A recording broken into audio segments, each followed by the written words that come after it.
ঈদের দিনের ব্লগ তো দেখলাম যে সবাই দিয়ে দিছেন, কিন্তু আমি কোনো ভিডিও করতে পারি নাই। কি ব্লগ দিব, যা ছিল তাই আপনাদের সাথে শেয়ার করলাম।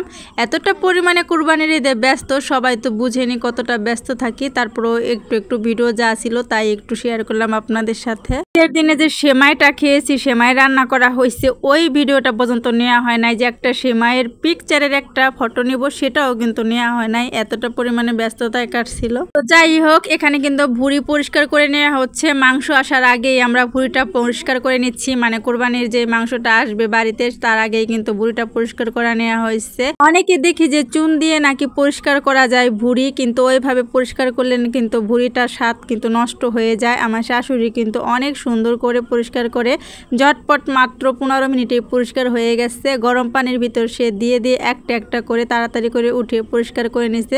মাত্র 15 সেকেন্ডের মতো করে রাখে, তারপর আরেকটা করে উঠিয়ে আবার আরেকটা দেয়, এইভাবে কিন্তু পরিষ্কার করে নিয়েছে।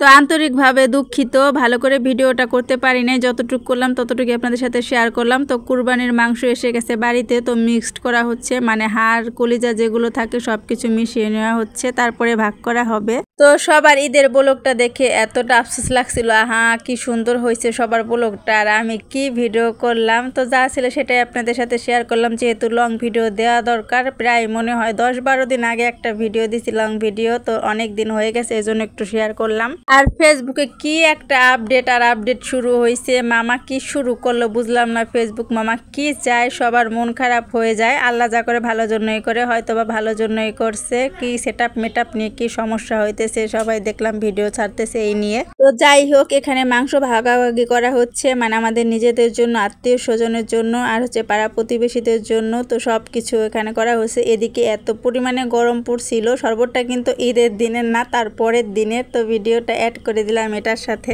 এই গরমে যদি 1 গ্লাস ঠান্ডা ঠান্ডা লেবুর শরবত পাওয়া যায় তাহলে কিন্তু মন্দ হয় না, ভালোই হয়।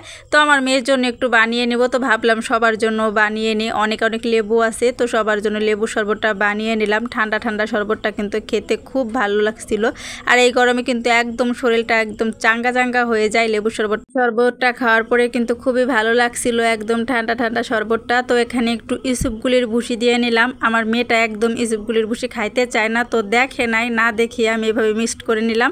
যদি দেখতো তাহলে কিন্তু আর খাইতে চাইতো না, না দেখে কিন্তু সবই খাওয়ানো যায়। তো আমার মেয়েকে আগেই 1 গ্লাস দিয়ে নিলাম, তারপরে সবাইকে এক এক করে দিয়ে দিব। তো আমার মেয়ে কিন্তু তৃপ্তি সহকারে খাইছে, ও কিন্তু এমনি খাইতে চায় না, লেবুর শরবতটা ওর একটু পছন্দ।